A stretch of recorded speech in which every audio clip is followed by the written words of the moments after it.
아이고, 나라가 망했습니다. 나라가 망해서 이렇게 이제 이 태극기가 걸려 있어야 할 제재 일장기가 걸렸는데요. 자, 여러분, 나를 뺏겼어요. 뺏겼는데 어떻게 뺏겼습니까? 이게 참, 그거부터 부끄러워요. 뭐, 나를 뺏겼다는 것 자체가 부끄러운 일이지만, 아니, 나를 뺏길 때도 좀, 뭐랄까, 격식이 있어야 하고, 좀 품격이 있어야 한다고 생각을 하는데, 나를 뺏기는데 어떻게 뺏겼습니까? 여러분, 우리가 일본한테, 나를 뺏길 때 결정적으로 패배한 전투 혹시 들어보셨어요? 그런 게 없습니다. 들어보실 수가 없죠. 왜냐하면 없는데 어떻게 들어봐요. 조선이 어떻게 망했냐? 이 테이블 위에서 망했습니다. 무슨 회사 합병하듯이 물건 사고 팔듯이 이 테이블 위에서 그냥 꽝 찍어서 망했어요. 이 테이블이 통감부에 있던 테이블도 아니고 통감의 관저, 통감이 잤는데 그 관저에 딸린 부서 응접실에 거기 테이블입니다. 거기서 도장 찍어서 망했습니다. 이럴 수가 있나요? 근데 이제 우리가 이제 국칠 하고 나를 빼앗겼죠. 나를 빼앗겼는데 그래서 우리가 이제 뺏긴 들에도 보면 오는가 라는 시도 있고요. 들을 빼앗겼습니다. 그런데 들만 빼앗겼나 하는 생각이 들어요. 우리가 과연 무엇을 빼앗겼는가? 저는 국칠이란 날, 우리 독립운동가들이 국기를 끊었다고 전해집니다. 근데 그날 나를 빼앗기면서 부끄럼까지 빼앗긴 게 아닌가 그런 생각이 들었어요. 그 이후에 벌어지는 일들, 그리고 토착이고 백년사에 등장하는 사람들 보면은 진짜 부끄러움을 모르고 살아가는 사람들이었거든요. 우리 사회가 그래도 예의 염치를 대단히 중시하는 하나의 좁은 바닥이었죠. 그래서 우리 사회에서 제일 큰 욕이 어디서 굴러먹던 자식이야? 또는 근본을 모르는 놈. 그래서 서로 빤하게 알기 때문에 그런 관계 속에서 염치를 대단히 중시했습니다. 하면 안 될 일들이라는 게 분명히 있었고 그걸 지켜가면서 살아왔는데 이제 나라가 망하는 그런 순간이 오면서 진짜 부끄러움을 모르는 자들이 생겨났죠. 그래서 이제 많이 쓴 말, 후안무치. 부끄러움이 없다는 게 두 가지 뜻이 있는 것 같아요. 하나는 윤동주처럼 정말 죽는 날까지 하늘을 우러러 한 점 부끄러움이 없기를 입새에 이는 바람에도 괴로워하던 그런 여린 마음이 있는가 하면, 또 하나는 워낙 뻔뻔해서 도대체 이게 부끄러움을 모르는 사람들. 근데 여러분 경험해 보지 않으셨습니까? 이 부끄러움을 모르는 사람들이 최고 강적인 것 같아요. 그러니까 그거는 어렸을 때 말이에요. 우리 어렸을 때 싸울 때도 전두환은 그래서 뭔가 부끄러움을 아는 작자였던 것 같아요. 그러니까 우리가 탁 나가서 조그만 애들이 나가서 전두환 물러가라! 살인마 전두환 하면은 모르긴 몰라도 권력이 좀 움찔움찔하는 맛이 있었어요. 근데 이명박 박근혜 정권은 그게 없어요. 진짜 부끄러움을 없는 정권을 상대로 싸우는 게 훨씬 더 힘들었습니다. 물리적인 탄압으로 치면요, 박정희 전두환하고는 비교가 안 되게 약했지만 우리가 느낌으로 더 힘들었었던 것 같아요. 부끄러움을 한다는 게 그렇게 중요합니다. 조선이 망했을 때 이 황현이라는 선비가 있었습니다. 매천야록이라는 그 역사책 아시죠? 그 책을 쓴 시골 선비예요. 아주 구례 촌구석의 그 선비인데, 이 양반이 나라가 망했을 때 목숨을 끊었어요. 목숨을 끊었는데 왜 목숨을 끊었냐? 높은 벼슬을 하는 것도 아니, 벼슬을 아예 안 했습니다. 높고 낮고가 아니라 벼슬을 안 했어요. 그러니까 나라가 망할 때 거기 목숨을 끊어야 할 그런 의리가 반드시 있었던 것도 아니에요. 그런데 왜 이 양반이 자결을 결심했느냐? 조선이라는 나라가 어떤 나라냐 하면은 그래도 500년 동안은 선비를 키운 나라예요. 그런 나라에서 나라가 망하는데 나라를 위해서 목숨을 바치는 선비가 한 명도 안 나오면 야, 이거 창피해서 어떡하 살아. 어떤가요? 별 걱정을 다 했다. 그런 느낌이 드십니까? 아니면은 조선 500년의 어떤 부끄러움이 총화, 부끄러움이 다 글로 모인 게 아닌가 그런 생각이 듭니다. 그래서 이 양반이 절명시를, 유명한 시인이에요. 조선 500년의 최고 가는 시인 중에 꼽히는데, 절명시를 멋있게 내수를 지었습니다. 그 중에서도 여기 여러분 화면에서 보시는 절명시 3년이 제일 유명해요. 산짐승 들짐승도 슬피 울고 바다와 산도 이렇게 이제 완전히 인생 찌푸리고 있는 그런 때 나라 이미 망했단 말이에요. 근데 참 가을밤에, 이 8월 29일이니까 이제 초가을이죠. 초가을 밤에 이제 책을 덮고 그 역사를 이렇게 돌이켜 보니까, 야, 참, 지식인 노릇하기 힘들다. 생에 애착이 있는 거죠. 죽고 싶지 않았던 거예요. 근데 왜? 내가 지식인이기 때문에 죽어야 하는 거죠. 그래서 그 책임을 지고 죽기도 하고, 멋있는 시를 쓰고, 또 주변에도 또 알만한 사람들한테 기별도 하고, 나 이제 간다. 기별도 해놓고. 그리고 이제 전해지는 얘기로는 술잔에다가 아편을 탔대요. 그래서 아편 탄 술을 마셔야 하는데 이렇게 들었는데 원샷을 못한 거예요. 이렇게 입술까지 갔다가 내려왔습니다.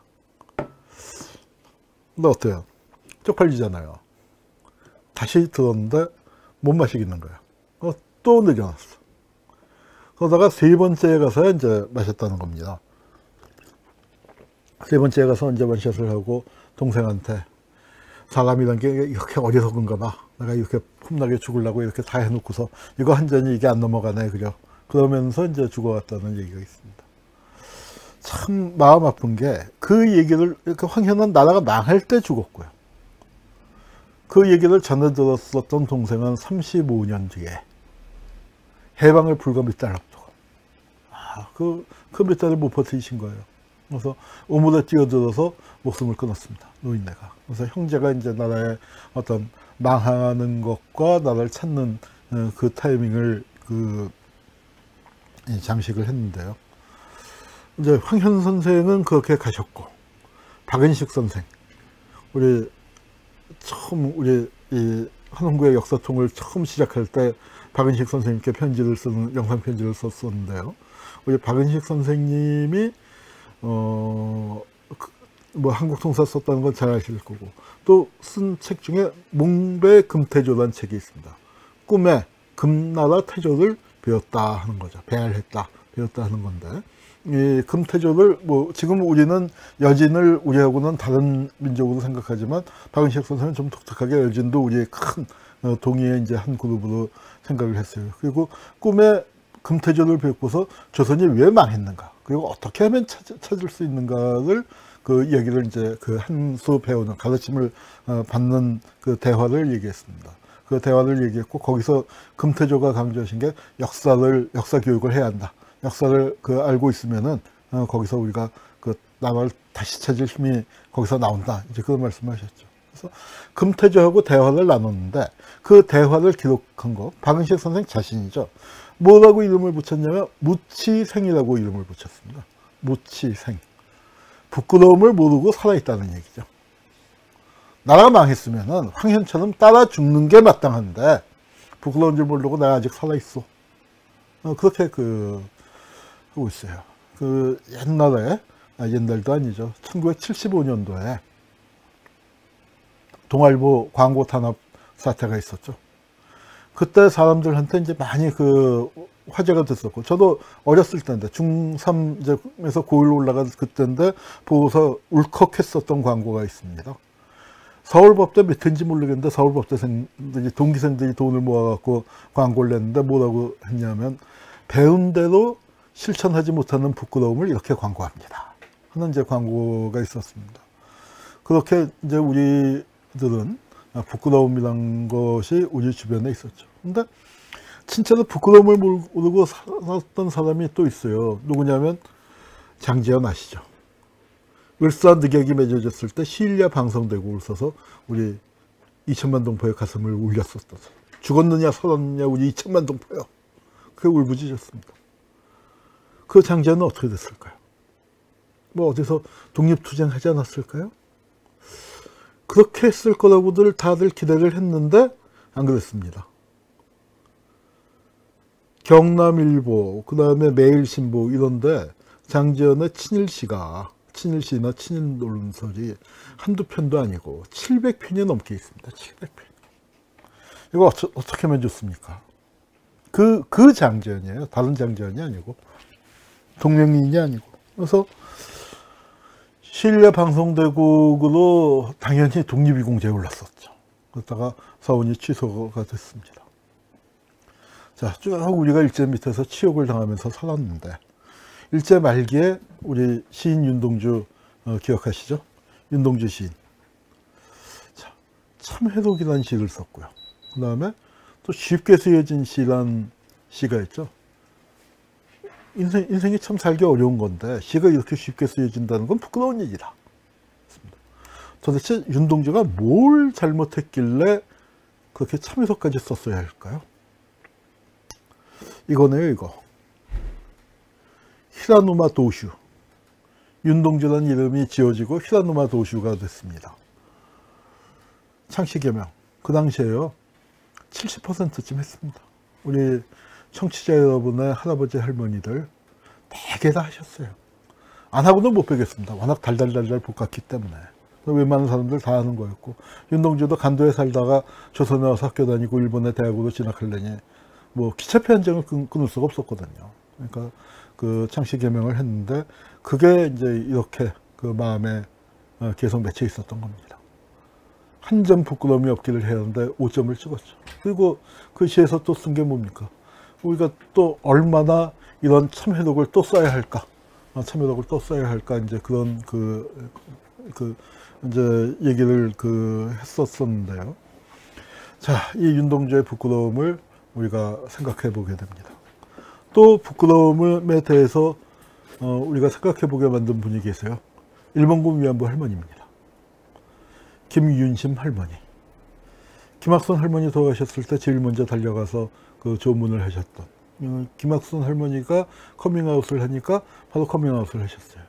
이분의 얘기는 우리 변영주 감독이 만든 그 3부작 있죠. 낮은 목소리라고. 낮은 목소리 3부의 세 번째 프로그램의 뒷부분에 이 할머니 얘기가 나오는데 보고 있다가 진짜 울컥하는 장면이에요.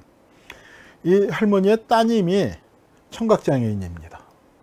할머니가 그 젊은 시절에 고초를 당하면서 몹쓸 병을 얻었고 그 병이 치료가 된 줄 알았는데 병균이 몸 안에 남아있다가 그 아기한테 임신 상태에서 아기한테 침투해서 아기가 날 때부터 듣지를 못해요.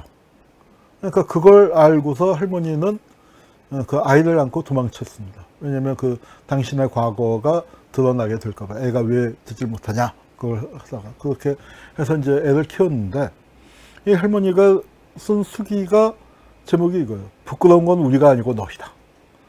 이 제목이 왜 나왔겠습니까? 이 할머니들이 사실 그 일본군 위안부 문제가 2차 대전이 끝나고 난 다음에 바로 제기된 문제가 아니죠. 소문은 무성했었는데 일본군 위안부였던 당사자가 한 명도 안 나타났습니다. 그러다가 91년도에 가서 김학순 할머니가 처음 나타나셨거든요. 그래서 증언을 하고 김학순 할머니의 뒤를 이어서 여러 할머니들이 이제 증언을 하시니까 일본에서 뭐라고 얘기했냐면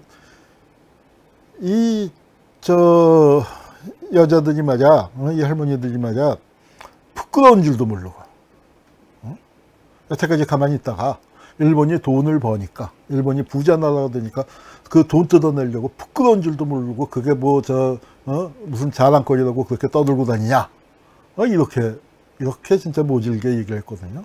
거기에 대해서 딱 말씀하신 거죠. 부끄럽지 않냐고? 우리가 왜 부끄러워? 피해자가 왜 부끄러워해야 돼? 부끄러운 건 우리가 아니고 너희들이다. 아마 아주 당당하게 말씀을 하셨었던 그 할머니가 계십니다. 우리가 국치를 당해서 생각하게 돌이켜 보게 되는 거죠. 이 낮은 목소리에서 보면은 이 할머니가 말이에요. 그러니까 이 딸을 옆에 앉혀놓고 딸이 듣지를 못하니까 그냥 이제 인터뷰를 하세요. 그러면서 우리 딸은 몰라, 우리 딸은 몰라 하는데 할머니가 이제 뭐 하고 있는 사이에 이 수화로 이제 이 딸한테 물어보니까 딸은 사실은 다 알고 있었던 거예요. 어머니가 쓴 책을 어머니가 자기한테 주진 않았는데 어머니가 미국 간 사이에 자기가 그 책 다 읽어봐서 잘 알고 있다. 근데 그럼 왜 어머니한테 아는 척 안 했냐? 그랬더니 어머니가 내가 아는 거를 원하지 않는 것 같아서 얘기를 안 했노라.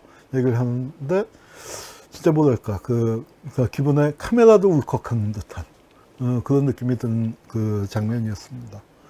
정말 누가 부끄러워해야 할까요? 부끄러움을 모르고 살아가는 자가 누구일까요? 어제 박완서 선생님께서는 이런 소설을 쓰셨어요. 부끄러움을 가르칩니다. 그런데 이게 부끄러움이라는 게 진짜 배워서 되는 건지, 아베를 비롯해 6명에게 진짜 가르쳐주고 싶은데 잘 모르겠습니다. 오늘이 국치일입니다. 그리고 36년 세월이 흐른 다음에 정확하게는 34년 11개월쯤 흐른 다음에 해방이 됐습니다. 해방이 돼서 이 사람들이 이렇게 풀려나왔죠. 엊그제 서대문 형무소에 가서도 또 이제 얘기를 했었습니다만, 이 사진, 제가 뭐 강의할 때 많이 얘기를 했는데, 이 사진 보면은 처음에는 참 좋아했었어요.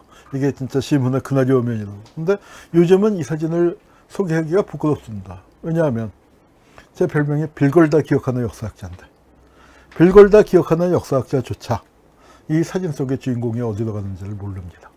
딱 한 분, 요 맨 가운데 있는 성기석 선생, 우리 KBS의 기술지구로 그 엔지니어가 되신 이분 한 분 빼놓고는 나머지 분들 모른다는 게 참 부끄럽죠.